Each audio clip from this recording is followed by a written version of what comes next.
All right, league members, I'm going to do a quick video here on some drafting, some things about the draft and some drafting for you guys, especially those of you that are newer. If you're Kyle or Mike or somebody like that, Brad maybe, you probably will know a lot of the stuff that I'm going to go over right now. But thank you guys for selecting your franchises and getting that all out of the way. Again, that's just like what team all of these players are going to go on, and when we meet in person, these players will play on those teams. When you boot up the game, you'll pick that team and all your players will be there. So the first thing about the draft is we did the draft order on that last video. So just so that everyone's clear what a snake draft is. So Brian, he got the first pick of the draft. And so he'll pick, and then Gary will pick. It's all in order from left to right. And then it'll be Brad, then myself, Sean, and then Kyle, then Mike, then Tom, and then Aaron. I believe that was the correct order, so I'll have to double check that, but I'm pretty sure that was the right order for the draft. And so in that first round, it'll go just like that. And then when the pick gets all the way over to Aaron, and he's the 9th pick of the draft, pick number 10, Aaron will also have pick 10.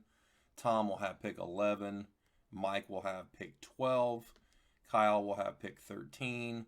Sean will have 14. I will have the 15th pick. Brad 16. Gary 17. And then Brian 18. And then Brian would have the 19th pick. And it keeps going in that order until everybody's fulfilled their roster.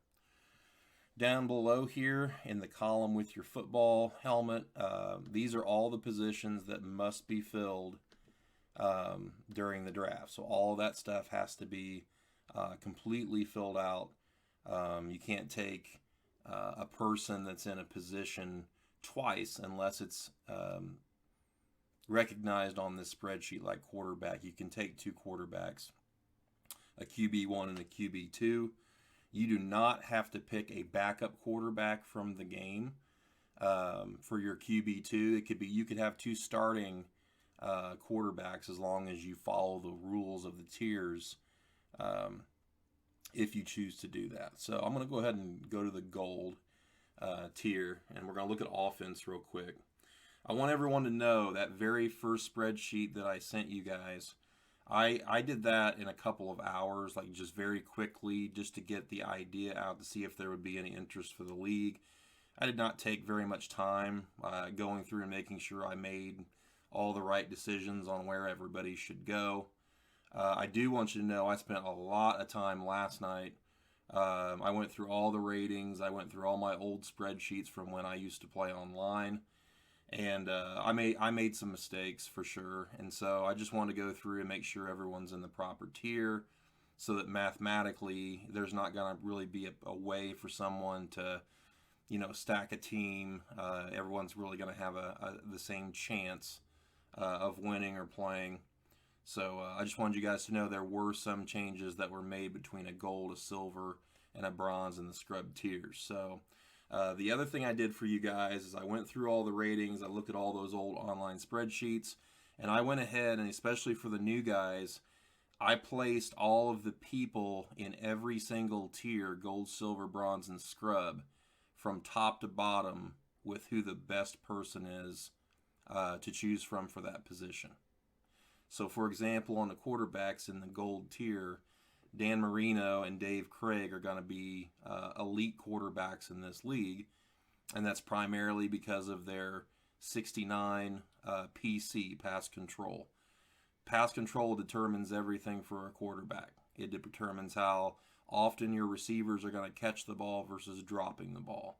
It's going to determine how accurate your throw is, if it's going to be on the X, if it's going to be on target, if it's going to fade away from the target and go out of bounds. The higher the PC, the better chance you have of completing catches in coverage. One thing that you really need to do in this draft is, especially if you're new, you have got to kick this name recognition and this loyalty to certain teams and players mentality. So many people who play Tecmo Super Bowl, when they come in to play competitively, they remember running the ball with Christian Okoye because he was such a beast on the game, and maybe Christian Okoye was on their favorite team. Maybe they're a Chiefs fan. You got to do away with that mentality. That's where a lot of people really screw up. So what I've done for you is I have literally put everybody from top to bottom best option at that position in that tier of the draft. So that should make it a lot easier for some of the newer people that's not used to doing these type of drafts or playing competitively. Running backs. Thurman Thomas is your top. Neil Anderson's next. The bottom line is the majority of these guys are 63 ms. That's max speed. They're super fast. Dave Meggett is a 56 ms, but he's got some tangibles that some of the other 56 ms don't have. So he's got 75 ball control. He's not going to fumble as much. He's got, I believe, 50 receptions. So he's an excellent threat to throw to in the short game. That's why he's in this gold tier. The wide receivers and the tight ends. This is something that a lot of the people who get involved with competitive Tecmo, they get confused about.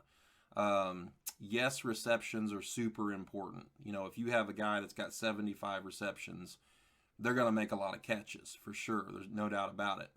But when you're determining the value or the worth of a wide receiver, especially a wide receiver, you have the number one category is MS. It's max speed. Because think about it, it's like real football. If you got a wide receiver who's faster than the defense and they can break loose, you can throw a deep ball. You can throw a burn route. You can throw a fade in the back of the end zone. The same works in Tecmo. So you'll see when I rearranged and did everything, you got Anthony Carter and Willie Anderson are up there at the top. That's because they have, I believe it's a 56 ms max speed. It's a fast receiver, and they've also got 75 or so receptions. But then you'll look at Andre Reed and Willie Gault. They're not going to have a high as receptions as Gary Clark and Haywood Jeffries and Sterling Sharp and Stephon Page, but their speed is fast. So Willie Gault, if I remember correctly without looking, I think he was 56 receptions compared to these 75 and 69 reception guys, but his max speed, I believe, was 63 ms, which compared to somebody like Sterling Sharp is 2 full notches higher. So the better pick there is going to be Willie Gault over Sterling Sharp because of the speed. Now, if Willie Gault's receptions was a lot lower, you'd have something to think about. You'd have to balance out what's more important for you, the receptions or the speed. But when you're determining the value of a wide receiver, you're definitely going to want to think about that max speed as a factor when choosing a receiver. Your offensive line is the most underrated pick in these type of leagues where you draft players. I've got a feeling a lot of people won't want to put a lot of emphasis on their offensive line. And so what I did with any of the categories that have, it's a team category. So for example, the offensive line, the kicker punter, the defensive line was another team based category. There are 28 teams on the game. What I did is I take the top 7 based on ratings, and then I take the next 7, and then the next 7, and then the next 7, and it's gold, silver, bronze scrubs. What people will fail to realize when they're drafting is if they end up picking a star, like a Dan Marino or a Thurman Thomas or an Anthony Carter, which is totally fine. That would be a good move to go with. But you pass up the option for a gold offensive line, you've now lost the opportunity to get a gold offensive line the rest of the draft. So the next best offensive line that you could possibly choose is if you choose to go with offensive line in the silver tier. Well, if you feel like another offensive piece is more important, like a running back or a tight end for blocking, something like that, then you have to wait, and you can't pick another offensive player until the bronze tier. And so in the bronze tier, you're getting down to where the offensive lines are not really, that good. And if you wait till you get to the scrub tier for offensive lines, you're running the risk of, the defense breaking through on like 75% of the plays and making you throw the ball way quicker than you're used to, not being able to run for more than 3 or 4 yards at a time with a running back if the running back's good. So that's something that you're definitely going to want to take into consideration is you don't want to let the offensive line slip too far in the draft to where you get yourself into a hole, and then you're going to have a hard time recovering from that. Another position, I don't feel it's as important as an offensive line, but it's something to think about. You got your kickers. So all of these ratings were based on kicking games. So if I go back to the gold tier, that's not the gold tier, there we go. You'll see that these are the best kickers in the game. And so these kickers, their arrows move super slow. It gives you a lot of opportunity to line it up perfectly. Their distance is longer, so they're going to be able to kick further. In situations where you might need a long field goal, they're going to give you the better opportunity to get those 3 points. And when you're playing competitive Tecmo, one thing a lot of people try to do is they don't want to punt, and I understand that, but a lot of times people go for it on 4th down when they need to kick a field goal. And field goals really determine, where games are won and lost when you're playing in this competitive stuff, because really points are almost always at a premium. So you want to take the kicking position into some strong consideration. All right, moving on to the defense. So defense, you got your D-line, very important as far as putting pressure on the quarterback, very important on breaking offensive linemen's blocks. If you have not checked out the rules for the league and you're new, you want to make sure that you understand that there is a rule called no lurching. A lurch is defined as, back when we used to play when we were young, you would take like the nose tackle, for example, or you'd take one of the 3 defensive linemen like a Bruce Smith or somebody like a Howie Long or a Reggie White. And as soon as the computer would hike the ball, you would just do a maneuver right through the line and press B and dive in and sack the quarterback. Well, that's illegal in almost every single competitive tournament. You can't go through and do the nose tackle dive or the lurch. The rule is that if you're going to control one of the 3 defensive linemen, you have to engage with one of the offensive linemen in that center guard or tackle spot, and you either have to popcorn them, instant pop them off, or you have to press A and out grapple them and then go to the quarterback or the running back. It works for both quarterback and running back. You are allowed to not dive through, but you are allowed to run straight through, but you can only do that on shotgun plays. So if the quarterback is back in a shotgun, you are allowed to cut through the A and the B gaps with your down lineman, your defensive lineman, but it has to be a shotgun play, and you can't dive. You have to engage in some sort of a grapple. So that's the official rule on lurching. With that being said, you still want a good defensive line. You're not going to want to wait and take defensive line dead last in this draft. Are you going to take them as gold? Some people will, some people won't. It's just a decision that you feel that you're going to have to feel like you're going to have to make. The linebackers, they are split up into outside linebackers and inside linebackers. This is probably the one thing I really wanted to do this video for. We took out Lawrence Taylor, and we put him in the juice category. Derek Thomas is pretty much Lawrence Taylor. But what you need to understand is he's an LB1, so he's that guy that's at the very top of the linebackers. But his buddy, I believe it's Chris Martin, he's your LB4. And Chris Martin, he's garbage. He's actually absolutely terrible. So, he is in the gold tier, but if you make that selection, and yes, Derek Thomas is a stud in the game, you are sacrificing your LB4. You're not going to be able to choose any other LB4, which LB4 is a pretty important position on defense for stopping a lot of the run plays up the middle. So it's something you're going to want to take into consideration. You'll see that Talley and Bennett are up there, at the top of this gold tier. Talley has 44 interceptions. Talley's a little slower, but he is controllable to be a primary control defensive player.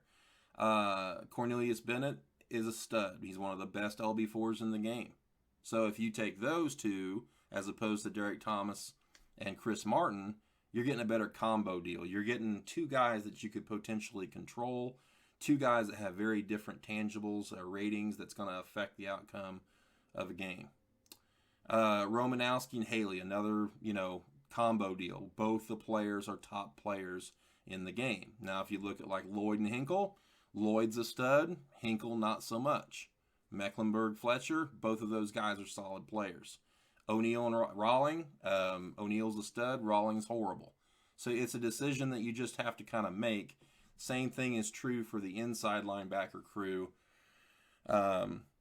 And I have some personal feelings. I went off objective data here. Some of these guys I would put a little higher on that list than others.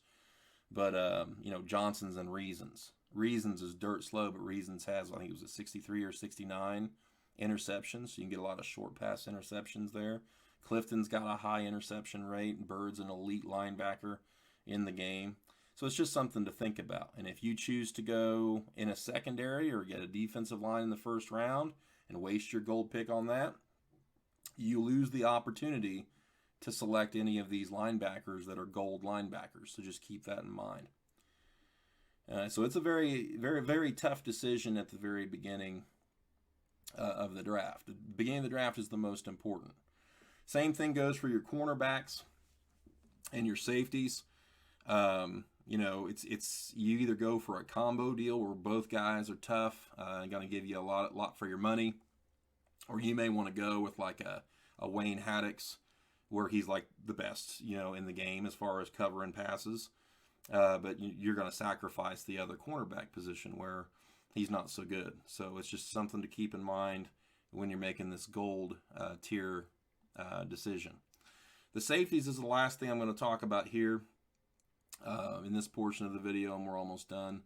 I totally made a huge mistake when I first put the spreadsheet together. I was originally going to take out Mark Carrier and Sean Gale. Mark Carrier he's like one of those juice players, really. He's 81 interceptions. For some of you new guys, there's a thing called jump picks or jump interceptions. And if the quarterback's PC is 3 notches lower than the interception rate, and Carrier has the highest interception rate in the game, Carrier would have a 50% chance of jumping up and intercepting a pass that doesn't even look like it could be intercepted, but it's going to get intercepted. 50% chance if it's 3 notches or higher. Just so you understand, since the juice quarterbacks are gone, like Montana, QB Eagles, Warren Moon, QB Bills, QB Browns, there's only one quarterback in this entire league that cannot get jump picked by Mark Carrier, and that's Dan Marino. If the interception rate is 4 notches higher than the quarterback's PC, Mark Carrier can jump pick, if in the right position, 100% of the time. So I just want all the new people to understand that if we're going to keep Mark Carrier in the gold tier, which originally I thought he was left out completely. I thought he was in the juice category, and I actually had him in the silver tier, which he's not going to be in the silver tier. I'm going to put a straw poll up in the Discord, and I'm going to let the 9 people in the league decide whether he should be in the draft or not. So just kind of keep that in mind. He may not be available depending on that vote. Okay. So, again, just to kind of describe how the draft goes, each round you can select anything you want. So in round 1, when Brian has the first pick, it would be smart to go after a gold tier player because you get your pick of the litter. But you don't have to pick gold, silver, bronze, then scrub. If you want to get the best of the silver tier and you think there's a player that's, worth your opportunity in your draft spot to get him, you're more than welcome to take him, and that might be part of the draft strategy. But just for the new guys, I would stress, take your offense or your defense in your first pick from the gold tier. In your second pick, it should be the opposite. So if you picked offense gold tier in round 1, your round 2 should probably be a gold defensive tiered player. And also remember that you cannot choose more than one from each of those first 3 tiers. So if you choose, like let's say Thurman Thomas as your running back, you can't have any of those gold tier quarterbacks. You can't have any of the gold tier wide receivers. You can't have a gold tier offensive line, and so on and so forth. You just get one from that entire offensive category, and then the same is true for the defense. If you go linebacker on your defense and you want to get a gold tier set of linebackers, then you will not be able to get any of the cornerbacks or the safeties in the gold tier. You have to pick from a different tier. So the same is true for the silver, same is true for the bronze. You only get one from each side, offense and defense. So 3 tiers times 2 picks, that's what, 6? So 6 of your 19 draft picks are going to be from the gold. 2 of them are from the gold, 2 of them are going to be from the silver, and 2 of them are going to be from the bronze.